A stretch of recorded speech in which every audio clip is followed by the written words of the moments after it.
तो दोस्तों नमस्कार। टेक मंत्रा के इस नए वीडियो में आपका स्वागत है। जैसा कि आज हम आपको एक ऐसे टॉपिक के बारे में बताएंगे जिसके चक्कर में या जिसके चंगुल में फंसते ही हैं। तो आज हम बात करेंगे हमारे घर में जो इलेक्ट्रिसिटी मीटर प्रोवाइड कराते हैं जो डिस्कॉम, वो जो हमें मंथ के एंड में हमारे पॉकेट को हल्का करने के लिए एक चिट्ठा दे जाते हैं, यानी कि इलेक्ट्रिक का बिल। हम आज बिल के विषय में बात करेंगे कि इलेक्ट्रिक बिल ज़्यादा क्यों आता है। हम ऐसे किसी भी व्यक्ति को ऐसा किसी भी चीज़ के लिए कोई पैसा देने में अच्छा नहीं लगता है जिसने वो खर्च ना किया हो या जिसका खपत उसने नहीं किया हो। जब हमें लगता है कि हमने इतना बिजली इस्तेमाल नहीं किया और ये बिल ज़्यादा आया है, हमारा नहीं है, तो हम सबको खराब लगता है।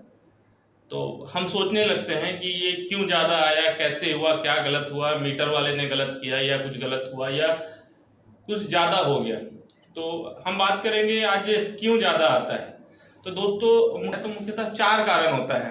जैसे कि सबसे पहला इसमें जो कारण है वो हमारे घर का फॉल्टी वायरिंग है।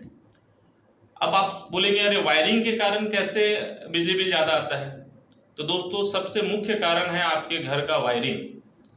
अब वायरिंग इसमें क्या रोल करता है, आपके घर में कभी कोई वायर में शॉर्ट सर्किट हो रहा होगा, लीकेज हो रहा होगा, तो वहाँ से करंट जो है ज़मीन में पास होता है। अगर आपका करंट कहीं भी पास हो रहा है, बाईपास हो रहा है, तो मीटर उसको डिटेक्ट करता है। मीटर में एक करंट कॉइल होता है जो कि उसको डिटेक्ट कर लेता है और वो आपके एनर्जी में जुड़ जाता है। आपके बहुत सारे इक्विपमेंट में लीकेज करंट ग्राउंड हो रहा होता है।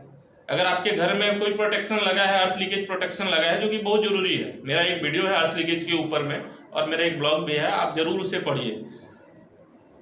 तो अर्थ लीकेज अगर हो रहा है, ग्राउंड में आपका करंट पास हो रहा है, तो भी आपका जो है एनर्जी वहाँ कंज्यूम होगा, लेकिन उसको आप यूज नहीं कर रहे हैं, वो आपका लॉस हो रहा है। दूसरा और एक कारण है, अगर घर में आपका वायरिंग कहीं शॉर्ट सर्किट हो रहा है। कभी कभी दोस्तों शॉर्ट सर्किट बहुत ज़्यादा होता है तो एमसीबी तो ट्रिप हो जाता है, लेकिन वहाँ कुछ रेजिस्टेंस लेके अगर शॉर्ट सर्किट होता है तो करंट वहीं से रिटर्न हो जाता है, वो आपके इक्विपमेंट के थ्रू पास नहीं होता है। वैसा केस में भी क्या होता है कि मीटर में आपका वो एनर्जी उठता है।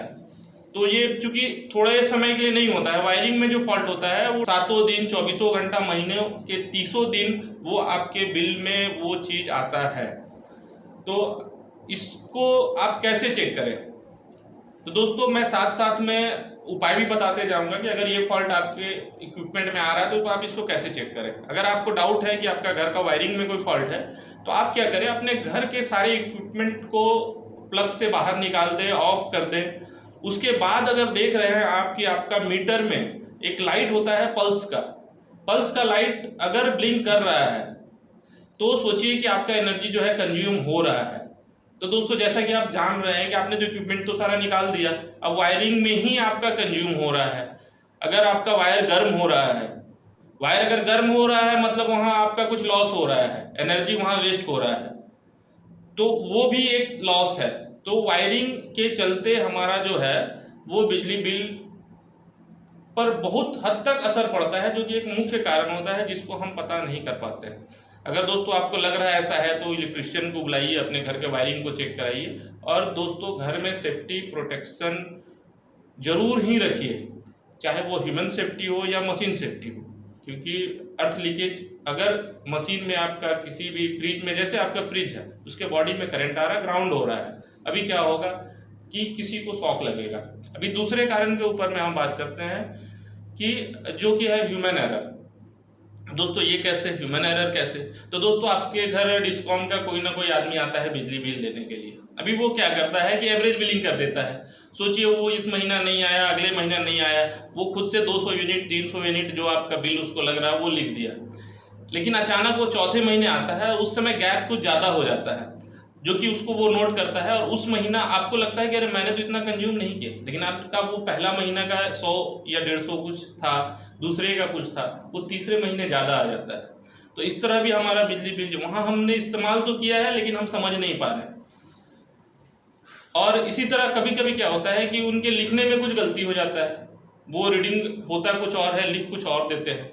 तो हमको इस केस में क्या करना है कि बिल को लेकर समझना है कि और अपने मीटर के पास जाकर चेक करना है कि क्या हमारा जो मीटर का रीडिंग, जो करंट रीडिंग है और ये वो कितना समझना पड़ेगा दोस्तों, क्योंकि मीटर रीडिंग जिस आपका जो लेने आया है वो 4 दिन 5 दिन पहले आया है, तो आपको समझना पड़ेगा कि कितना का अंतर है, वो बराबर तो नहीं होगा उस समय। और उसी तरह अगर आगे बात करते हैं तो इक्विपमेंट, हमारे घर में बहुत सारे ऐसे इक्विपमेंट होते हैं जो कि अनावश्यक करंट लेते हैं। जैसे कि आपने तो कैलकुलेट किया है हमारा पंखा 110 वाट का है, 55 वाट का है, लेकिन आपका पंखा आवाज कर रहा है, आपके पंखे से पावर लीकेज हो रहा है।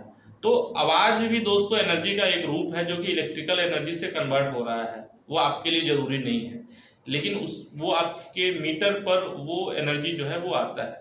उसी तरह आपका फ्रिज, एसी, अगर कंप्रेसर आवाज कर रहा है, ज़्यादा गर्म हो रहा है, आपका मोटर जाम है, तो वहाँ आपका इलेक्ट्रिकल एनर्जी ज़्यादा उठेगा, जो कि आप पूरे सप्ताह यूज़ करते हैं उसको, 24 घंटा अगर किसी इक्विपमेंट को यूज कर रहे हैं, महीनों के 30 दिन यूज कर रहे हैं, तो आपके बिल पर वो अच्छा खासा असर डालेगा।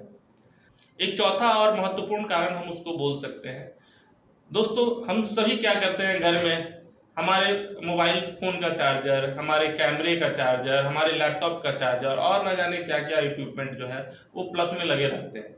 अब दोस्तों सोचिए कि अगर आपका लैपटॉप का चार्जर 20 वाट का ही है, लेकिन आपका स्विच ऑन रहता है, चार्जर लगा हुआ है, ठीक है उस समय वो चार्ज नहीं हो रहा, लेकिन कुछ तो एनर्जी कंज्यूम कर रहा है, तो वो भी एनर्जी आप लेता है, उसका बहुत ज़्यादा असर तो नहीं पड़ता है, लेकिन अगर हम इस तरह के कुछ कुछ चीज़ों का ध्यान रखें तो हम काफ़ी हद तक एनर्जी को बचा भी सकते हैं।